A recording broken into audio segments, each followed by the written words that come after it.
também pode acontecer. Não só pode acontecer, como acontece, mas isso que você falou é muito interessante, por quê? Porque isso é conhecido como a síndrome do Peter Pan, né?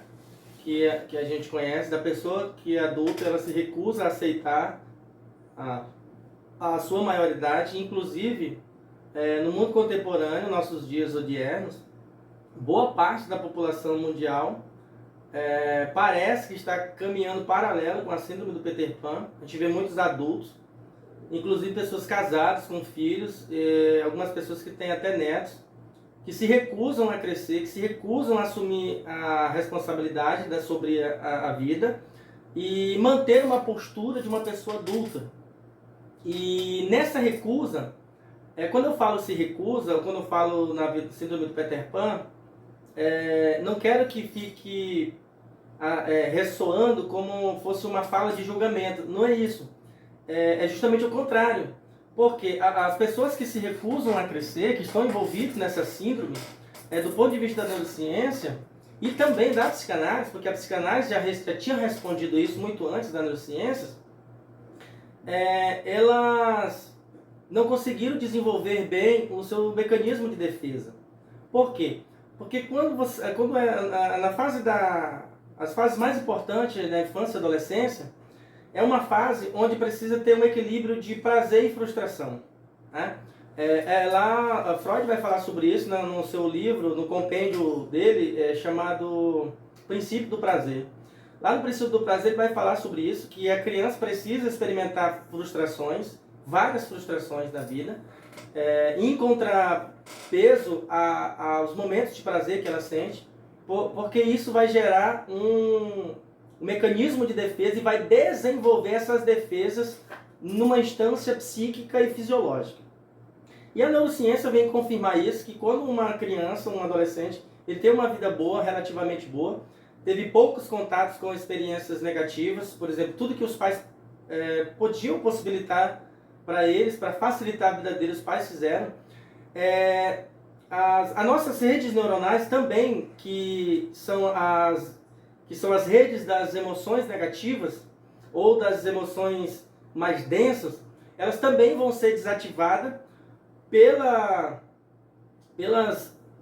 pelos neurotransmissores que estão no comando desse cérebro, desse sistema. Porque não é só no cérebro que os neurotransmissores estão, eles estão em todo o nosso sistema.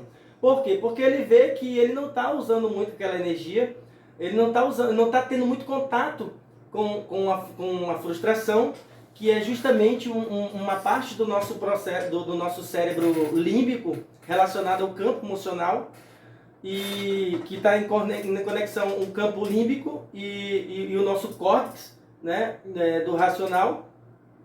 Então, se eu não estou usando muito, ela vai cair em desuso. Então, eu bloqueio essa parte, o cérebro vai bloquear essas redes neuronais e elas vão desaparecendo, elas vão sumindo. Por quê? Porque o cérebro quer economizar energia, então ele não quer desperdiçar energia porque ele não anda mais ali. Então, conforme ele vai obstruindo ou desfazendo essas redes neuronais, esses caminhos, ele economiza energia e lança ela só para o prazer.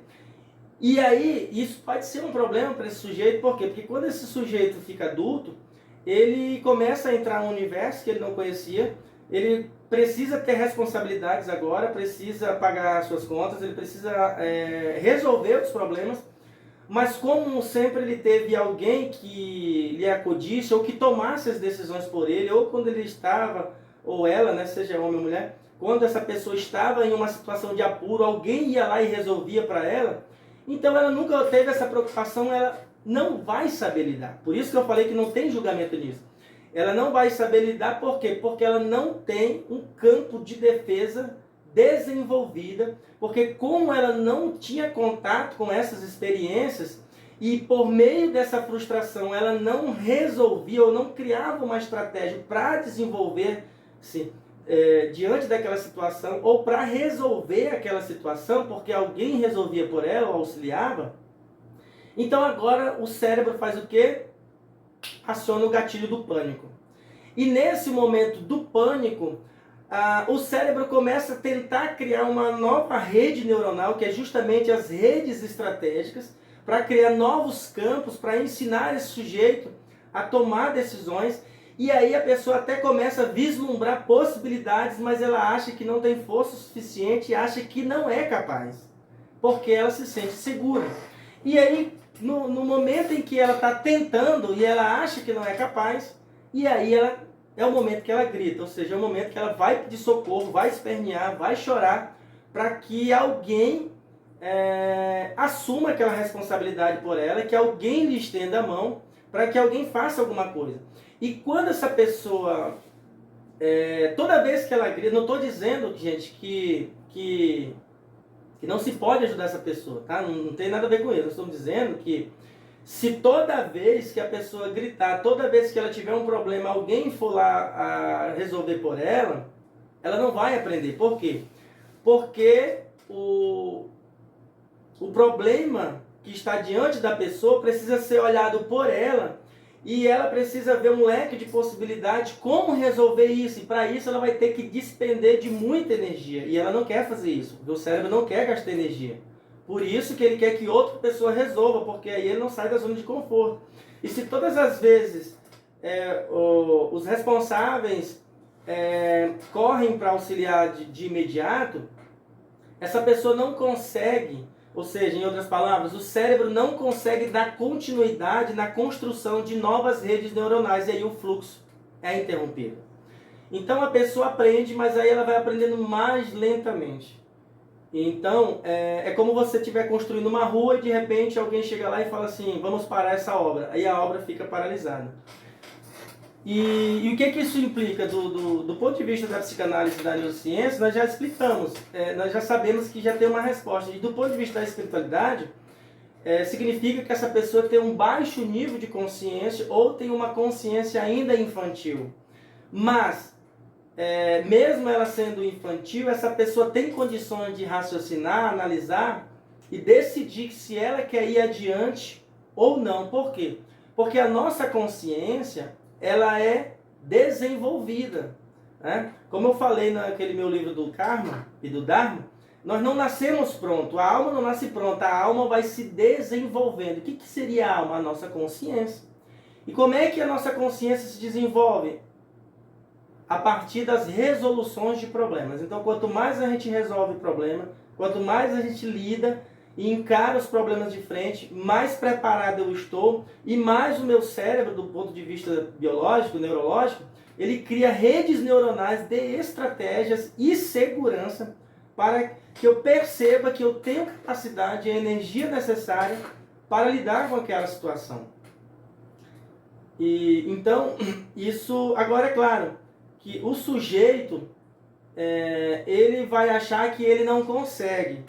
Então, se ele acha que ele não consegue, então para ele é melhor ele viver naquela dependência, porque aí alguém toma a decisão por ele. Então, ele não precisa se arriscar. Mas assim, todos nós que estamos aqui nessa aula, nós passamos por isso no passado e passamos até hoje. Porque todos os dias se apresenta diante de nós alguns desafios e a gente precisa lidar com esses desafios, né? E claro que tem desafios que a gente não consegue resolver só e a gente pede ajuda. E não tem nenhum problema nisso pedir ajuda. Mas boa parte de nós que estamos aqui, vocês que estão comigo me assistindo, boa parte de vocês todos os dias tem que lidar com as situações que a vida impõe e vocês se rebolam para resolver, né? E quando resolvem, o que o cérebro faz? O que a mente faz? Ela se sente aliviada. Então ela se acalma. Por quê? Porque foi uma vitória.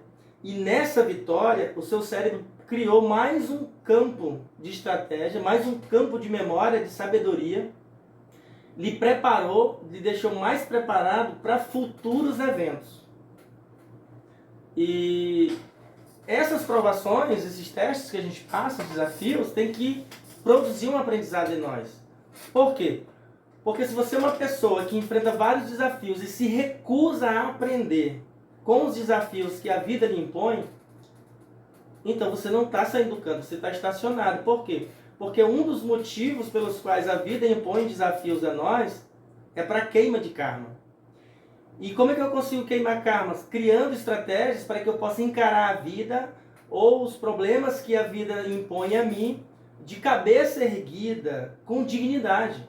Agora, se eu encaro os problemas reclamando, praguejando, a minha vida é assada, a minha vida é cozida, porque esse mundo é cruel, ao invés de você queimar karmas, eliminar, deixar sua vida mais leve, você vai acumular muito mais. E aí, isso vai ser um problema. Por quê?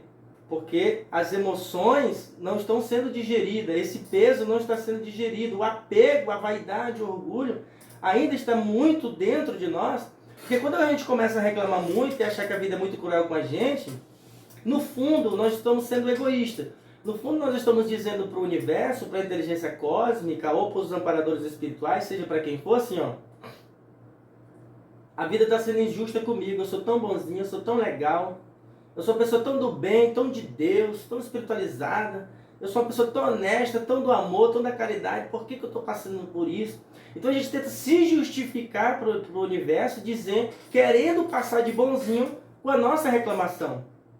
Mas veja, nós falamos ainda agora dos 7 corpos sutis, e cada corpo tem uma função, inclusive da memória e o das obras, que é uma memória kármica, daquilo que a gente produziu, seja nessa vida ou noutra vida. Então não tem erro, então a gente tem que encarar.